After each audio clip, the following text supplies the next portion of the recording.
Magandang araw po sa inyong lahat.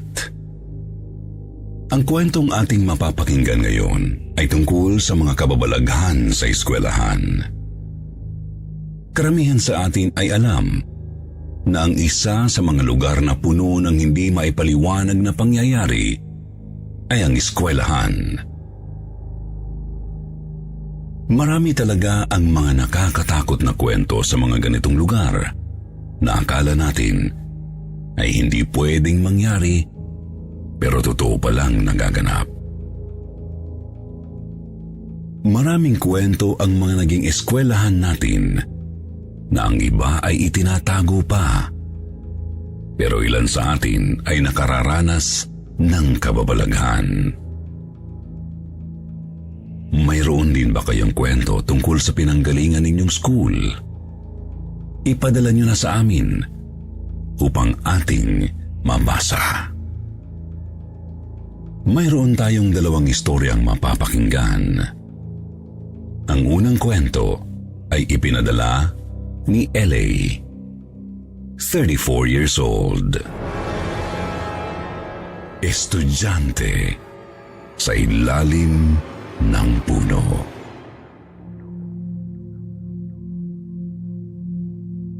Isang mapagpalang gabi sa lahat, lalo na sa bumubuo ng Sitio Bangungot. Ang palayaw ko po ay si LA at 34 years old na po ako ngayon. Bata pa lang po ako ay lapitin na ako ng kung ano-anong elemento, sabi ng nanay ko. Madalas nga raw akong ipatawas dahil sa tuwing pagkatapos kong maglaro ay nagkakasakit ako. Ang natatandaan ko pa nga tinawas ako dati gamit ang kandila na pinapatak ang upos sa plangganang may tubig. Pagkatapos ay kitang-kita ko na may nabubuong imahe. Ang imahe na yun ay nilagay sa ilalim ng unan ko at pagkatapos nun, gumaling na ako kinabukasan. Isa yun sa mga karanasan kong hindi malilimutan, pero hindi po yun ang aking ikikwento ngayong gabi. Ang ibabahagi ko po ngayon ay nangyari matagal-tagal na rin. Gusto ko itong ikwento dahil isa ito sa mga experiences kong kababalaghan na hindi ko talaga makakalimutan. Nangyari po ito noong unang pagtungtong ko sa high school. Ako po ay taga Navotas. Hindi ko na po babanggitin ang eksaktong pangalan ng paaralan pero may mga kwento-kwento tungkol dito na ang akala ko noon ay kwento lang talaga. Nalaman ko lang na totoo noong ako na ang nakaranas. Panahon ng enrollment. Excited ako bilang bagong estudyante na tutungtong sa high school. Kadalasan po na magulang ang kasama kapag mag-e-enroll sa baguhang school. Pero ako po at ang aking mga kaibigan ay nagdesisyong kami-kami na lang ang magpunta na walang kasamang magulang. Pakiramdam namin noon ay mga independent na kami. Mahaba-haba ang pila pagdating namin sa paaralan. Ilang oras din kaming naghintay para maproseso ang aming enrollment. Matyaga kaming naghintay hanggang sa masikaso na kami at makapag-enroll. Masaya kami ng mga kaibigan ko nang matapos ang enrollment dahil magkakaklase pa rin kaming 4. Ayon pa sa nag-asikaso sa amin, ay babalik na lang daw kami para makuha ang aming mga schedule. Nag-decide kami na hindi na muna umuwi. Sabi kasi ng kaibigan kong bakla na tinatawag naming Diyosa, ay libutin muna namin saglit ang magiging paaralan namin sa loob ng 4 na taon. Pumayag naman kami sa suhestyon ni Diyosa. Na-excite rin kami dahil maganda ang school, lalo na sa paningin ko noong mga panahong iyon. Para itong nagniningning sa aking mga mata. Isa pa ay hindi rin naman ganoon kalakihan ang paaralan kaya hindi rin kami matatagalan sa paglilibot.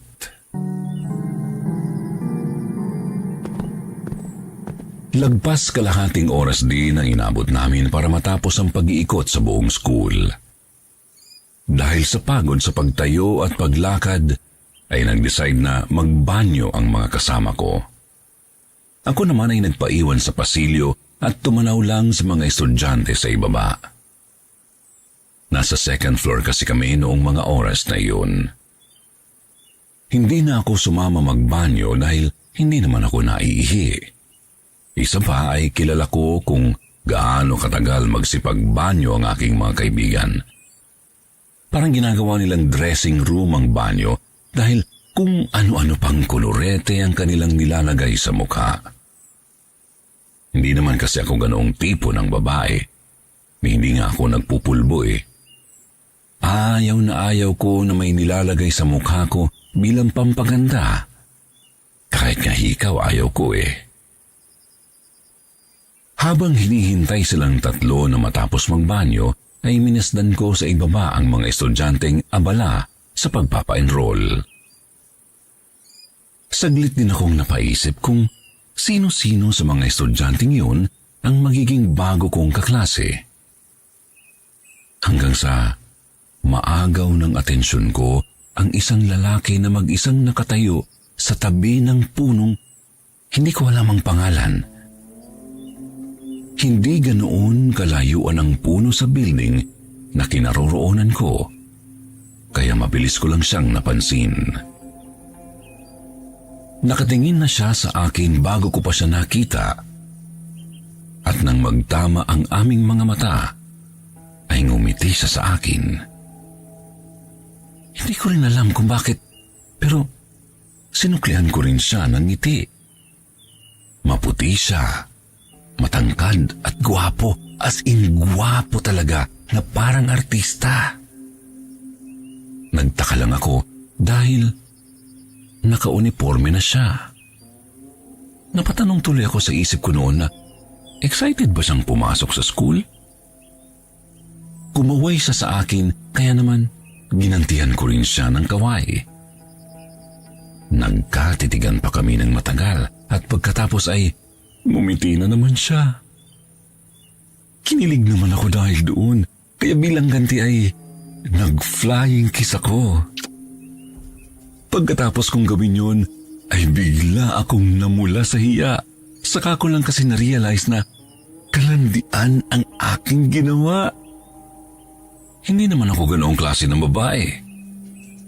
Sinalo niya ang aking flying kiss at pagkatapos ay ngumiti na naman sa akin.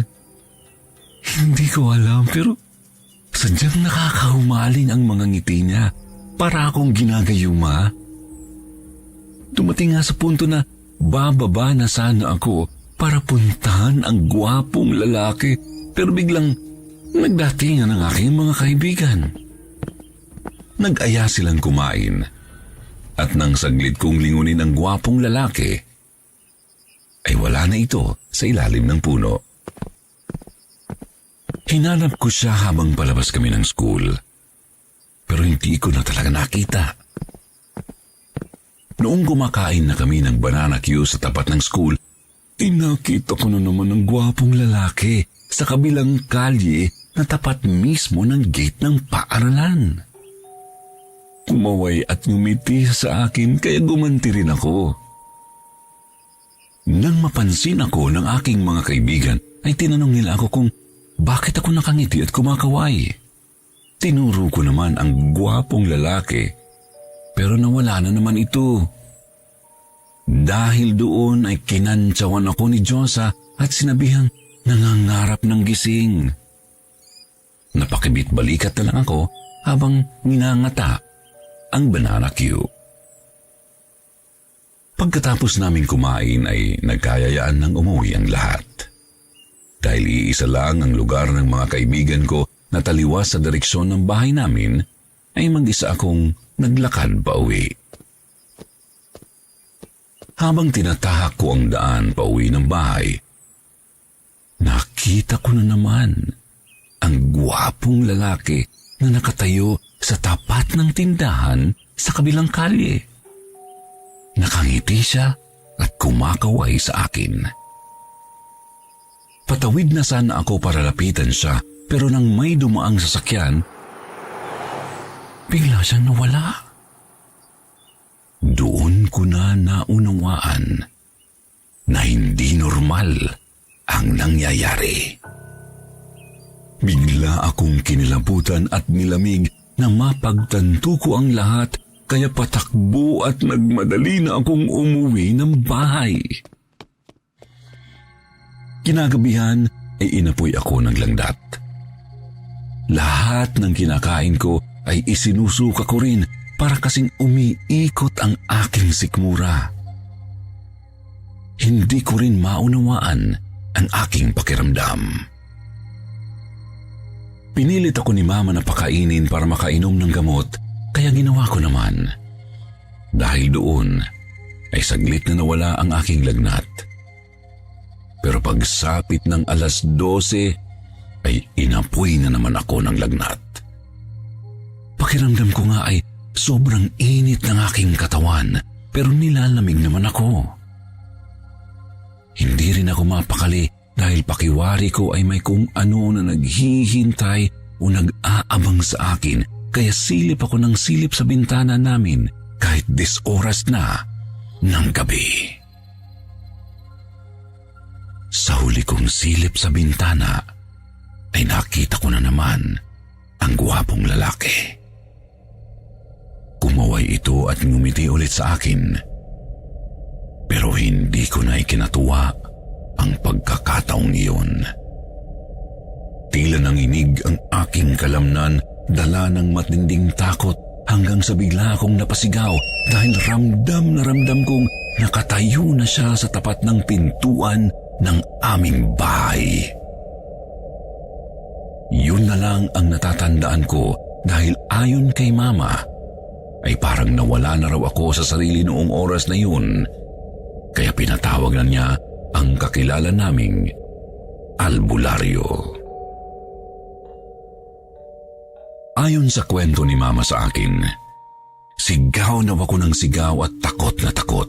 Habang nanginginig sa takot ay ganito raw ang isinisigaw ko. "Nandyan siya sa pinto! Kukunin niya ako! Kukunin niya ako!"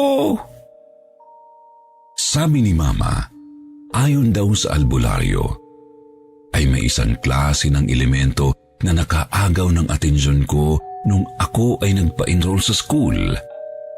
Kaya kinuwento ko ang tungkol sa gwapong lalaki na nakita ko. Dahil sa in-entertain ko ang elemento, kaya ako nito nagustuhan. Mabuti na lamang daw ay hindi ako sumama dahil posibleng mawala ako kapag lumapit ako sa gwapong lalaki. Sinundan daw ako nito hanggang sa bahay para talagang sunduin.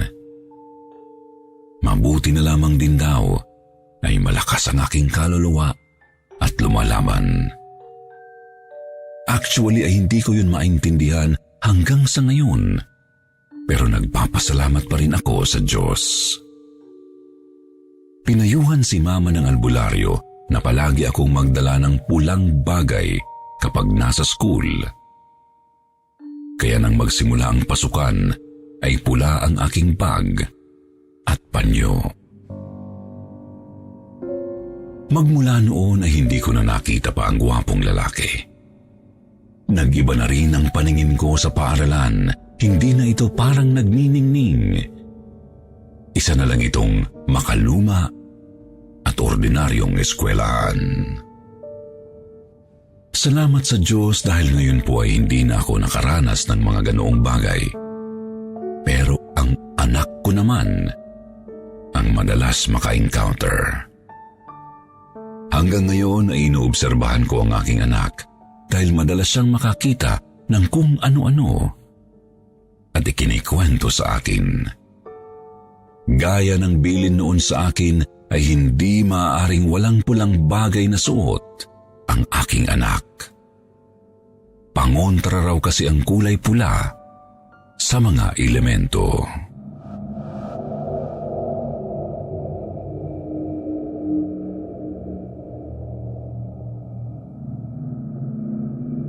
Ang susunod na kwento na ating babasahin ay ipinadala ni Elmer na taga Batangas. Hagik-gik sa banyo.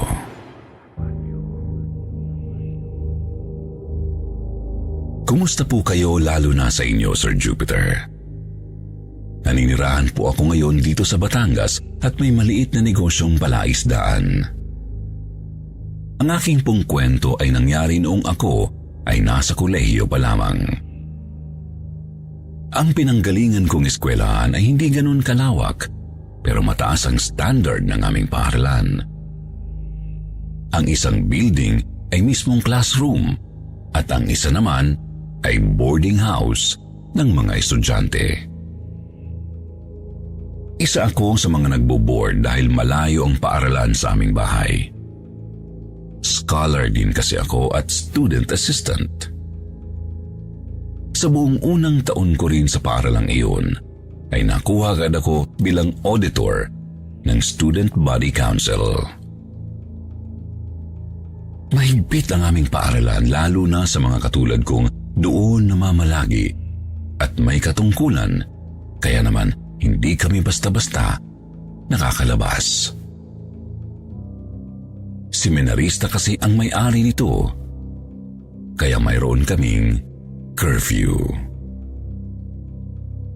Third year college ako noon at nagkaroon ng 1-week retreat sa aming paaralan. Lahat ng mga involved na estudyante ay kailangang mamalagi sa paaralang iyon sa loob ng 1 linggo. Walang labasan, walang uwian. Ang tanging gagawin lamang namin sa umaga ay makikinig sa mga nagsasalita ng guro at sa gabi naman ay magbabasa ng Biblia. May mga pangilan-ngilang games na inihanda ng Student Body Council pero ramdam na ramdam ko pa rin ang pagkabagot kahit taon-taon ko na itong ginagawa. Pangatlong gabi ng retreat, katatapos lang maghapunan at magbasa para sa gabing iyon. Nagpasukan na sa kani-kaniyang silid ang mga estudyante. Kami naman bilang student assistant ay naglinis pa ng mga dapat linisin. Naiwan akong mag-isa sa auditorium dahil tinawag ang 2 kong kasamahan para mag-assist sa faculty room. Habang ako ay naglilinis, ay nakakita ako ng isang babaeng estudyante na pumasok sa banyo na nasa gilid ng stage.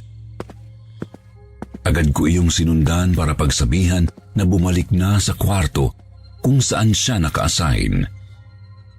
Isa kasi ako sa mapapagalitan kapag hindi ko siya sinita. Pagdating ko sa tapat ng nakasarang pintuan ng female comfort room, ay kinatok ko ang babae at sinabihang bilisan niyang magbanyo at bumalik na sa kanyang kwarto. Hindi ako tinugon ng babae. Sa halip ay hagik-gik lang ang itinugon niya sa akin. Dinig na dinig ko yun dahil malakas. Nainis naman ako sa ginawa niya kaya muli akong kumatok at binalaan siyang isusumbong kapag hindi pa lumabas. Dahil doon ay mas lalong humagikhik ang babae.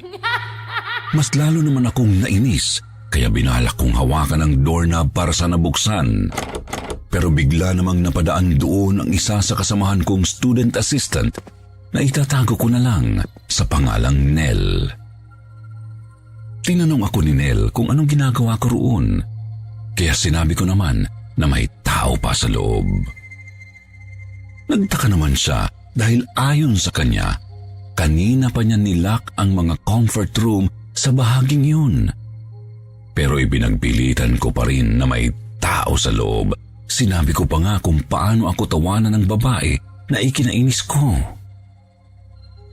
Para makasiguro ay binuksan na lang ulit ni Nell ang pinto. Kaya napatunayan niyang wala ngang tao sa female's comfort room. Matapos namin ma-realize ni Nell ang mga nangyari, ay nagkatinginan kami ng matagal. Wala sa aming kumibo hanggang sa bigla kaming nagtakbuhan palabas ng banyo. Hindi ko na tuloy natapos ang paglilinis sa auditorium, kaya kinabukasan ay nasermonan ako. Matapos kong maranasan yun, ay hindi na ako nagpapaiwang mag-isa sa paglilinis sa auditorium. Natapos naman ng maayos ang retreat at bumalik ang lahat sa normal. Yun ang akala ko. Ang nangyari pala sa akin ay simula pa lang ng mga nakakatakot kong karanasan sa paaralang yun. Isang tanghali ay nagpunta ako sa opisina ng Student Body Council para saglit na mag-review at magpahinga.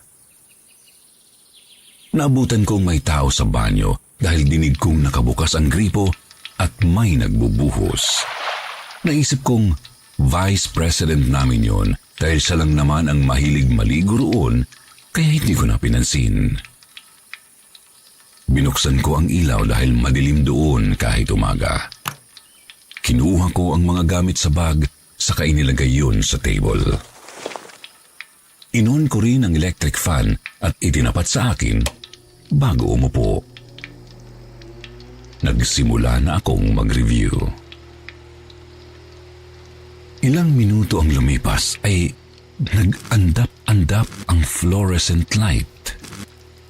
Napatingin ako roon hanggang sa tuluyang namatay. Napakunot ako ng noo at muling bumaling sa banyo. Naiihi na rin kasi ako.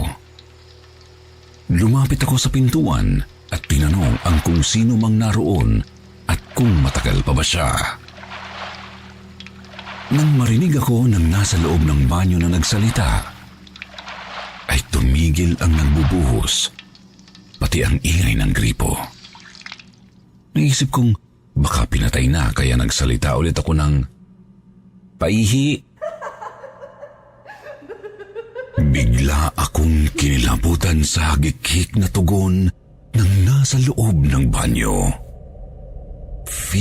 Feel ko ang kilabot at pagtaas ng mga balahibo na gumapang mula paa hanggang sa batok at paangat ng ulo. Nanlaki ang mga mata ko nang maalala ko ang tinig na yun, kaya napatakbo ako sa pinto para lumabas, subalit hindi ko na mabuksan.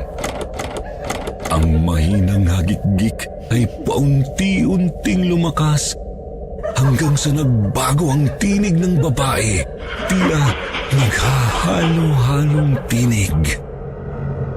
Mas lalo akong kinalabutan dahil doon, kaya mas lalo kong pinagpilitang mabuksan ang pinto para makalabas. Subalit kahit anong gawin ko, ay ayaw talagang bumukas. Maya-maya pa ay napalingon ako sa direksyon ng banyo dahil biglang bumukas ang pinto. Kasunod noon ay mas lalong lumakas ang nakakatakot ng tinig ng hagik-gik. Ang silid ay tila mas dumilim pa at nagsimula rin magbago ang amoy ng paligid. Lalo namang nanuot ang takot sa aking dibdib matapos masaksihan ng mga yun. Pagkalaon ay unti-unting naggalawan ng mga gamit na nasa mesa. Mas lalo akong kinumutan ng matinding takot. Tila ba sumiksik sa kalooban ko ang kilabot kaya hindi ko na maintindihan ang naging pakiramdam ko. Para akong masusuka na ewan. Kahit ganoon ang nangyayari ay hindi ko pa rin inalis ang tingin sa banyo dahil ramdam ko na anumang oras ay may lalabas roon na isang hindi kaaya-ayang kung ano.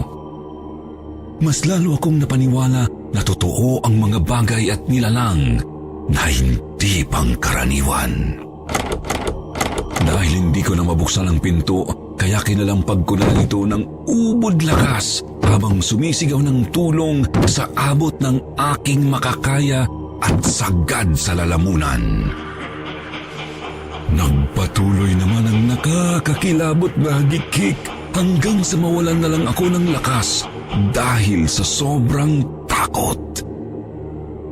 Pakiramdam ko noon na anumang oras ay papanawan na ako ng ulirat dahil sa sobrang kaba.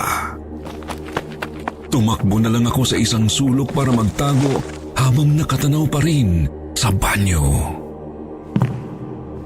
Nang makita ko ang isang paa ng kung ano na humakbang na palabas ng banyo, ay napapikit na lang ako habang mahinang nagdadasal.